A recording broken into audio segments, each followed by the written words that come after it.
Today we are going to take a look at ROG Chakram, which is a very unique mouse with a joystick amongst its other additional features, and overall it is a well executed mouse, but we are also going to focus on its imperfections in this video because at its price tag of $160 or 12,000 Indian rupees, it has to deliver an extremely good experience to become a justifiable purchase. Hey guys, I am Siddharth and let's get started.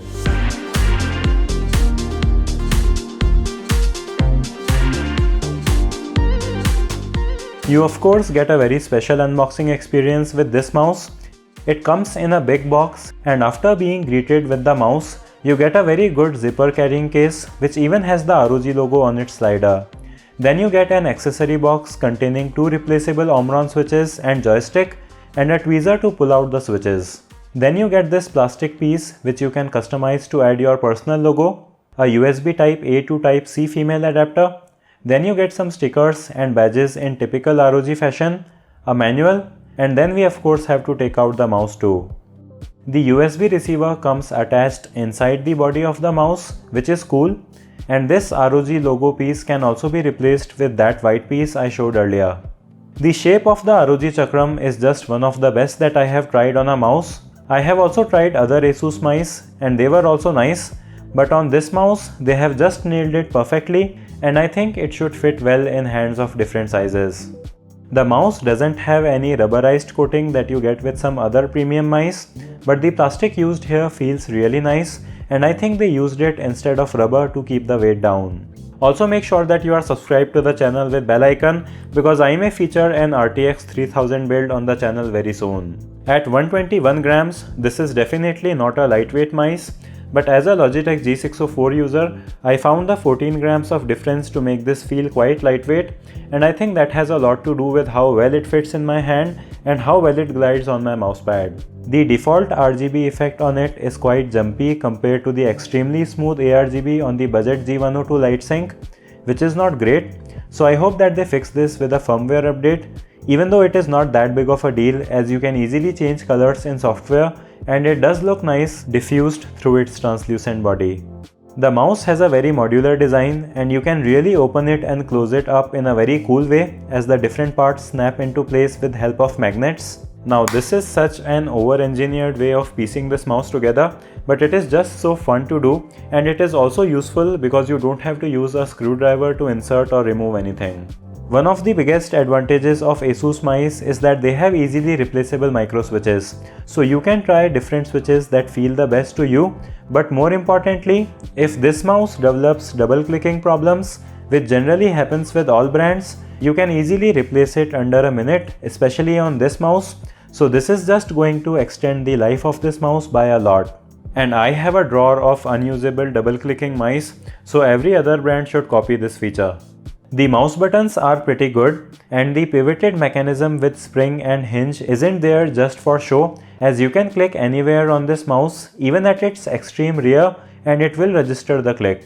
The scroll wheel is also really good, the middle click is nice, the steps are easy to feel, and it is a light scroll wheel so you can easily scroll up and down. The mouse has two programmable buttons on the side. They are tactical and require just the perfect amount of force for activation, even if they sound different from each other for some reason. There is also a joystick on the side, and it can either be programmed to be used as 4 separate buttons, or it can be used in analog joystick mode, which we will talk about in a moment.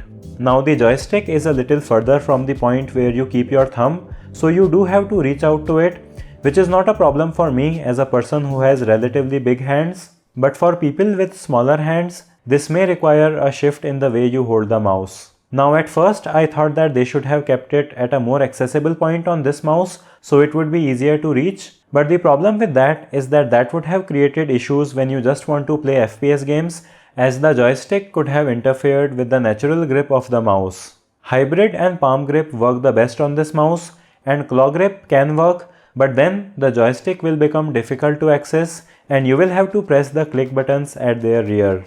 You can also switch how tall the joystick button is, as you get another taller one in the box, and if you just don't like this, you can also replace it with this plastic piece, and that will make it flush with the surface and it will feel like it never existed. You also have pairing and DPI buttons at bottom along with the power switch, and you can also use it to set it to Bluetooth mode, which is very helpful if you want to use it with a TV, laptop or phones without using the adapter. You can use the DPI button in combination with the extra side buttons and the scroll wheel button to switch between the 3 onboard profiles that you have on this mouse, which can work without the software.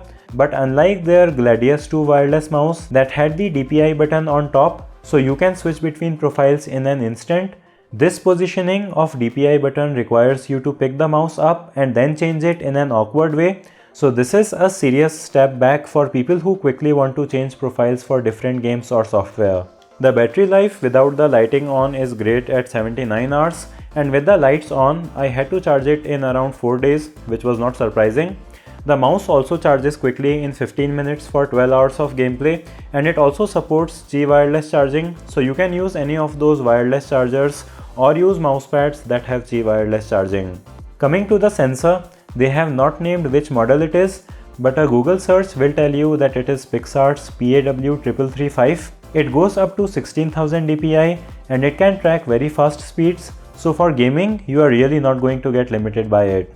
Other than that, this mouse is suitable for a variety of games, but again it is not a very light mouse, so even though I find it light enough for FPS games, your playstyle may be more suited for something that has holes in it. Asus has improved the aesthetics of their Armoury Crate software, and it also lets you control other Asus devices in your system, which I appreciate, but the Armoury Crate still doesn't offer all of the functionality of the older ROG Armoury software, so you will still have to use that for a few things like linking profiles to different software for auto switching. The auto switching works well, but 3 profiles are a little limiting, and the mouse also doesn't switch back to a default profile like Logitech software, so this could have been improved. The software also doesn't allow you to do things like setting a repeating scroll wheel function to the joystick, so if you want to scroll up and down, you will have to do that by setting it to scroll with arrow keys, which doesn't always work, but there is a way to fix that, which we will discuss in a moment. Other than that, the software works pretty well. You can set macros on onboard memory, have a variety of lighting effects, see the battery percentage, and modify the polling rate, latency, or the lift-off distance if you want to do that for some reason. Now the main reason to be interested in this mouse is of course the joystick, so it is important to know how useful this is. It can be very useful if you have a use case for it, but if you just want extra buttons on your mouse and want to use the joystick to activate buttons, it is kind of okay because buttons work better than joysticks for button purposes. For example, in the new Flight Simulator 2020, the joystick works extremely well and you can just use it instead of using a gamepad, which is a really amazing feature to have on a mouse. The analog stick on it is not as good or as accurate as something like a joystick on the PS4 controller, but it is still good for an implementation like this. While the Asus software is alright for using it, this actually gets detected on Xpadder too, which is a software that maps buttons of a gamepad to mouse and keyboard actions. Using Xpadder, you really have limitless control over how you use this joystick, and you can really use this for scrolling, especially in productivity applications. And once you learn to utilize this, it can really become extremely useful if you are using it for applications like Photoshop or Premiere. So overall, the ROG Chakram is a well-executed mouse and it offers a really unique and complete set of features, but it is not perfect and the slightly forward placement of the joystick may become an issue for some people. It is also a little held back because of the software, so they should really invest in improving their software because they just need to add a few features which will really take their devices to the next level, because their hardware is generally on point, and I am guessing that software development is easier and less expensive than hardware research and development. The ROG Chakram is something that I can recommend. In addition to the joystick, which can become very useful for productivity too, in addition to being amazing for flight simulator like games, it has Bluetooth and Qi wireless charging, and the replaceable switches will really make this mouse last for very long. But if you don't want the joystick, it can be quite expensive compared to the alternatives at $160 or 12,000 Indian rupees. But it is still interesting to see ideas like this, and I do like this mouse a lot. So let me know your thoughts about it in the comment section below. I'll have links to buy it in the video description. Give this video a thumbs up if you liked it or a thumbs down if you disliked it. Subscribe with bell. Thanks for watching and I'll see you in the next one.